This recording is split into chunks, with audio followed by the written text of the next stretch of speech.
Hello WhatsApp guys, আশা করি সবাই ভালো আছেন। আলহামদুলিল্লাহ আমি অনেক ভালো আছি। এটা আমার লাইফের ফার্স্ট ব্লগ ইউটিউবে। সবাই আমাকে সাপোর্ট করবেন এবং ভালো লাগলে ভিডিওটাতে শেয়ার, লাইক এবং কমেন্ট করবেন। আমি আজকে যাচ্ছি আমাদের পাশের গ্রামে ধানসিঁড়ি মাঠ প্রাঙ্গণে। আজকে ফাইনাল খেলা অনুষ্ঠিত হতে যাচ্ছে। সে জায়গায় থেকে আমার স্যার আমাকে দাওয়াত করছে যে আমাদের কালকে ফাইনাল খেলা, তোমাকে দাওয়াত রইল, তুমি যাও। আজ সেই দাওয়াত রাখার জন্য আমরা আজকে চলে যাচ্ছি আমি ধানসিঁড়ি মাঠ প্রাঙ্গণে। সেই জন্য বাসা থেকে বের হয়ে সোজাসুজি রাস্তায় এসে গেলাম। রাস্তার থেকে শর্টকাট নিয়ে যাব চড়ার ভিতর দিয়ে। শর্টকাট রাস্তা দিয়ে গেলে অনেক দেরি হবে দেখে সেই জন্য চড়ার ভিতরে মালিক দোকানদার আমাদের ওই জায়গায় এলাকার দোকানের সামনে দিয়ে শর্টকাট নিয়ে গলির ভিতর দিয়ে চলে গেলাম ধানসিঁড়ি মাঠ প্রাঙ্গণের রাস্তায় এসে টুকটুক করে হাঁটতেছি আর ভাবতেছি আজকে খেলা কারা পারবে। মাস্টার পারলে তো খুব চিল হবে, না পারলে তো সেই ড্যামেজ, কোনো কিছু হবে না, সে খুব হতাশ হয়ে পড়বে। সেই জন্য টুকটুক করে ভাবতে ভাবতে চলে গেলাম ধানসিঁড়ি মাঠের রাস্তায়। আস্তে আস্তে চড়ার ভিতরে এসে গেলাম। সে রাস্তা দিকে ভাবছি, হাঁটছি যে স্যার আজকে যদি পারে তাহলে আমরা কালকে একটা ট্রিট দেবো স্যারেক দিয়ে। প্রাইভেটের স্যার, সে অত্যন্ত ভালো পড়ে এবং ভালো মানের স্যার। সেই জন্য খেলা দেখতে চাচ্ছে। আস্তে আস্তে আমার সাথে কেউ আসেনি, ওরা নাকি আগেই চলে গেছে। সেই জন্যে ভাবলাম আমি একা যাই। টুকটুক করে গুটি গুটি করে হাঁটে চলে যাচ্ছি। হঠাৎ সামনে আমার এলাকার লোকের সাথে দেখা, তাদেরকে ডাক না দিয়ে আস্তে আস্তে চলে যাচ্ছি।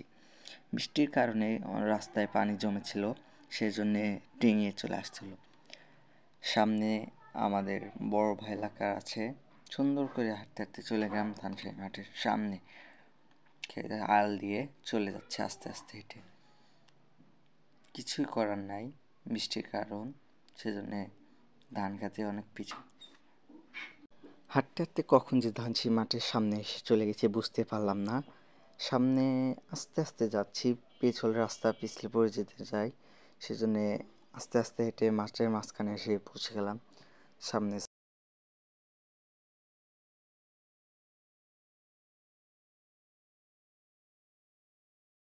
সেই সাথে তার সাথে কোনো কথাবার্তা ভালো মন্দ জিজ্ঞেস করলো। এখন ওই যে আমাদের মাস্টার দিকে গুটি গুটি পা নিয়ে হেঁটে যাচ্ছি। মাস্টারের সাথে দেখা করলাম। মাস্টার অ্যাংলেট নিয়ে দেখছেন এবং আমার সাথে কথা বলছেন। তাকে বললাম, মাস্টার আজকে কি আপনারা পারবেন নাকি হারবেন? সে বলে, ইনশাল্লাহ আজকে আমরা পারবো। সে বলে সে তার টিম ম্যানেজার তাকে ডাক দিয়েছে, সেই জায়গায় চলে গেল। সাথে আমার নয়ন বন্ধু, ওরই টিম, ওর বাবা টিম নিয়ে সেও খেলবে। ওকে বললাম, বন্ধু কী খবর? বন্ধুরা আইসে বলে, আচ্ছা তোমরা কি আজকে পারবা? এইসব কথাবার্তা বলে আর এক বন্ধু দেখে যায় খাইছে, ছবি উঠতেছে। পরে আমাদের সাকিব আল হাসান, ওর সাথে কথা বললাম, বন্ধু তোমাদের টিমের কী খবর? ইনশাল্লাহ আমরা বাতিল, কোনো কথা হবে না, এই বলে ও চলে গেল। চলে যাওয়ার পরে আমার বন্ধু সৌরভ, যাকে আমরা ব্যাটারি বলে ডাকি, ও এসে সেলিব্রেশন দিয়েছে। নেইমারের ভক্ত সবাই আমরা, খেলা হবে। এই জায়গায় দেখি প্রধান অতিথি এবং বিশেষ প্রধান অতিথি এসে হাজির। প্রধান অতিথি আমাদের 5 নং খোকসার ইউনিয়নের মাননীয় চেয়ারম্যান। সে দাঁড়িয়ে সবার সাথে কথা বলছে। কথা বলতে বলতে তিনি অনেক ভালো কথা বলেছে যে খেলাধুলা আমাদের শরীরের জন্য ভালো, পড়াশোনার পাশাপাশি খেলাধুলা করতে হবে। তার বক্তব্য শেষে খেলা শুরু হয়ে গেল। খেলার মাঝখানে দেখা যাক সুন্দরভাবে খেলছে সবাই। তখনই আমরা চুপচাপে খেলা দেখছি, কোনো কথা বলছি না। হইহুল্লা করা হচ্ছে যে পারবে, ভাই ভাই একাদশ পারবে, টিম ম্যানেজার ভুয়া ভুয়া এইসব বলে খেলা বলা হচ্ছে। সেই কারণেই আর পাশের একজন বলছে টিম ম্যানেজার্স পারবে, আর তার সমর্থক। তখন আস্তে আস্তে খেলা হতে হতে ভাই ভাই একাদশ একটা গোল দিয়ে উঠলো। আমরা সবাই চিৎকার করে উঠলাম, ভাই ভাই একাদশ, সবাই চেয়ার আপ করছে। তখন আবার সেন্টারের মাধ্যমে দিয়ে খেলা শুরু হয়। খেলা খুবই পর্যায়ে যাচ্ছে, কি হয়, কে পারে, কে জিতে, গোল কি সমতা আসবে কি না। হাফ টাইমের পরে খেলা শুরু হয়ে গেছে। হাফ টাইমে ভিডিওটা দিতে পারিনি, তার জন্য সরি। এখন আমরা আমার বন্ধু আর্জেন্টিনা সাপোর্টার কোপা আমেরিকায়, ওর সাথে কথা বললাম। আবার এদিকে আসে দেখি ফাউল। আল্লাহ, প্লান্টি হবে নাকি? না না না, অপোজিট দিকের ফাউল। দেখা যাক কিক করছেন, কিক করছেন কে? তাকে তো চিনতে পারতেছি না আমি। আক্তার মাস্টার, আমাদের মাস্টার। সে বললো আমি মারবো, কিন্তু না, তার রক টান দিয়েছে যে সে মারলো না। সে চুপচাপ করে সরে আসলো। এখন কর্নার ও অফসাইড ধরা হয়েছে, আমি বুঝতে পারিনি গোল কি না। গোল, গোল। আর একটা গোল দিল, গোল সমতা হয়। তারা একটা গোল, 1-2-1। দেখা যাক এখন আবার। আমি সুন্দর করে হাঁটতে হাঁটতে অপোজিট পাশে আমার বন্ধুর সাথে কথা বলছিলাম, বন্ধু আমাকে কিন্তু একটা জার্সি গিফট করতে হবে ব্রাজিলের। বন্ধু বলে যে না, আমি আর্জেন্টিনার সাপোর্টার, আমি ব্রাজিলকে কেন, ব্রাজিলের জার্সি কেন তোকে গিফট করব? তুই যদি আর্জেন্টিনা সাপোর্ট করিস, তাকে আমি তোকে আর্জেন্টিনার জার্সি আজকে গিফট করে বললাম না বন্ধু, তা হয় না। খেলা দেখতে দেখতে কখন যে হঠাৎ খেলার মাঝে ডুবে গেছি কখনো বুঝতেই পারিনি। আশেপাশে অনেক দর্শক, যা বলার মতো নয়। অত্র এলাকার সকল মানুষ এসেছে এই খেলা দেখতে, আমিও এসেছি। আমি আমার বন্ধুর সাথে মজা করছি, আমার বন্ধুরাও আসছে। টুকটুক করে খেলা দেখছি, দেখা যাক কি খেলার ফলাফল হয়, কে জেতে কে হারে, কি হয়। গোলকিপার বল বসালো, আক্তার মাস্টার বল শট দিলেন, চলে গেল আস্তে আস্তে ওই ডি বক্সের কাছে। দেখা যাক আবারও গোলকিপার সুন্দরভাবে বলটি নিজের আয়ত্তে নিয়ে নিলেন এবং প্লেয়ারের সাথে খেললেন যে প্লেয়ার আসো বল শট দাও, তখনই বলটা নিজে হাতে লুফে নিলেন। সেই সুন্দর মজা করলেন। এখন আবার কিক নিতে যাওয়ার সময় অপোজিট দলের প্লেয়ার পা দিল সামনে, কিন্তু না, গোলকিপার চালাক ছিল, উপর দিয়ে মেরে চলে দিল। আবার গোল হওয়ার সম্ভাবনা, দেখা যাক কি হয়, কিন্তু না, গোলটা রক্ষা করে দিল সে দলের ডিফেন্ডার। হতাশ হয়ে গেল সবাই গোল হওয়ার সম্ভাবনা, কিন্তু না, হিট দিল নয়ন, আমার বন্ধু সুন্দরভাবে কিক করে বলটা ক্লিয়ার করে দিল। বন্ধু আমার নয়ন আমাদের গ্রামে একটা লিগ ছেড়েছিল, যে জায়গায় আমরা খেলেছিলাম, আমরা দুজন এক টিমে ছিলাম, ওর জন্য আমরা ফাইনালে পেরেছিলাম ম্যাচটা। ও অত্যন্ত ভালো পরিমাণে ফুটবল খেলে এবং ভালো ডিফেন্ডার। যাই কথা বাদ দিয়ে, সব কথা বাদ দিয়ে খেলার প্রসঙ্গে আসি। টুকটুক করে খেলা দেখছি দাঁড়িয়ে কেদার ভিতরে। কালকে রাত্রে বৃষ্টি হওয়ার কারণে মাঠটা অনেক পিছল, মাঠের ভিতরে পানি জমা হয়েছে, গোলকিপারের বাসার সামনে পানি। কিছুই করার নাই, পরিস্থিতি শিকার। হাসাহাসি মজা করে খেলা হচ্ছে, কারণ বল নিয়ে দৌড় দিলেই ঠাস ঠাস করে পড়ে যাচ্ছে মানুষ। প্লেয়ার নয়ন সবার সাথে মজা করে খেলা দেখছি, আনন্দই আলাদা। অনেক দিন পর এত মানুষের ভিড়ে খেলা দেখলাম, আগে কোনো দিন হয়তো দেখা হয়নি। অনেক আগে একদিন দেখছিলাম, সেই বহুদিন, 1-1.5 বছর আগে, যার মজা এখন পাচ্ছি। ততটুকু মানুষ না যতটুকু মানুষের ভিড়ে দেখেছিলাম, তার হয়তো 1/3 বা 1.5 ভাগ মানুষ এখানে আছে। কী করার, সুন্দরভাবে খেলা দেখছি। হাফ টাইমের পরে খেলা শুরু, না হাফ টাইম হয়নি, সরি, হাফ টাইম এখনও হয়নি, হাফ টাইম হবে সামনে। রেফারি বাঁশি দিল, মনে করলাম হাফ টাইম হয়েছে, না, তখন অফসাইডের বাঁশি দিয়েছিল। অফসাইডের বাঁশি জোরালোভাবে দিয়েছিলাম, মনে করছিলাম হাফ টাইম হয়ে গেছে। সুন্দরভাবে খেলা দেখছি, খেলা পরিচালনা করছেন রেফারি শহীদুল ইসলাম শহীদুল, অত্যন্ত ভালো মানের রেফারি, দায়িত্ব পালন করেন। আক্তার মাস্টার শট দিয়ে বলটি ক্লিয়ার করে দিলেন সুন্দরভাবে।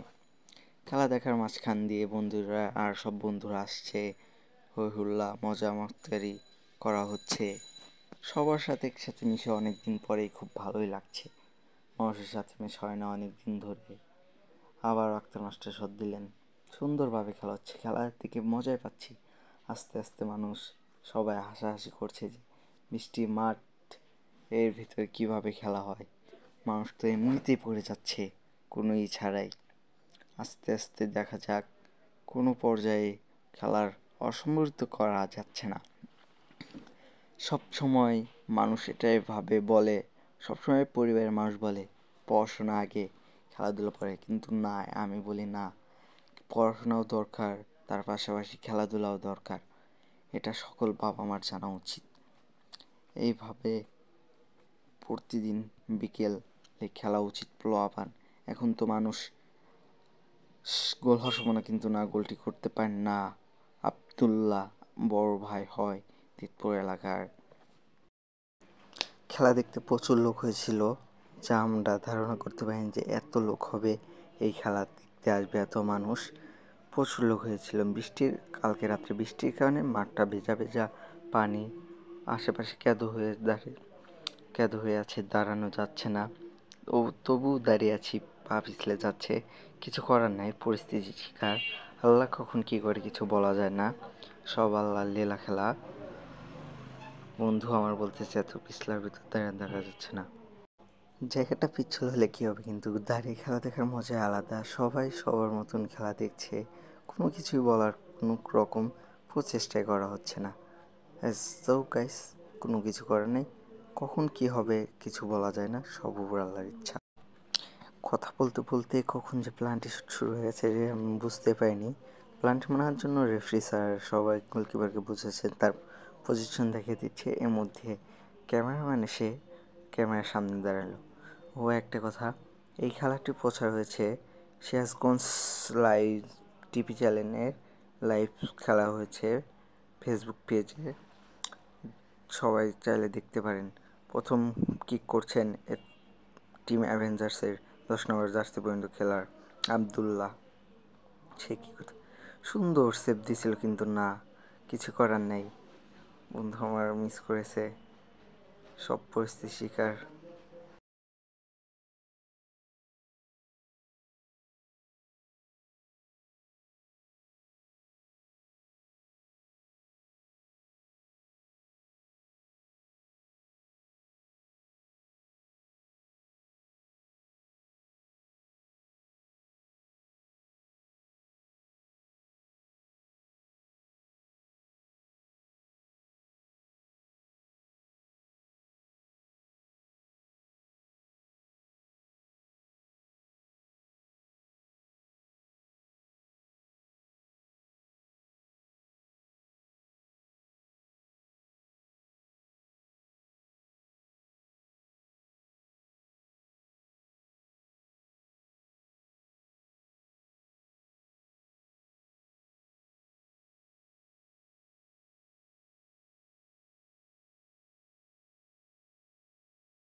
দুই দলের গোলকিপার, দুজন বেস্ট ফ্রেন্ড। এখন কিক দেওয়ার জন্য প্রস্তুত নিয়েছেন টিম অ্যাভেঞ্জার্সের 10 নম্বর জার্সি পর্যন্ত খেলার আবদুল্লাহ ভাইয়া, অনেক ভালো মানের ফুটবলার। প্রথম সেট দিবেন ভাই একাদশের গোলকিপার সোহান। সুন্দরভাবে প্ল্যানটি খেলা দেখা যাচ্ছে, দেখা যাক কী হয়। প্ল্যানটিতে কে জেতে কে হারে এবং কি হয়, চলুন দেখা যাক। অপোজিট টিমের গোলকিপার নিবিড় অত্যন্ত ভালো গোল কিপ করেন, যার মাধ্যমে বোঝা যায় এখন কিপ করছেন না পারছি। গোল, সুন্দর শট, সবাই খুশি, সবাই উল্লসিত। অ্যাভেঞ্জারের টিম অ্যাভেঞ্জারের মালিক, তিনি চারবার সেমিফাইনাল গিয়ে আউট হয়েছেন। এখন তার ফার্স্ট ফাইনাল ম্যাচ সে জিততে চলেছে। গোলকিপারের জন্য তাকে বলা হলো। তাদের উল্লাসিতা দেখে আমরা খুব মুগ্ধ।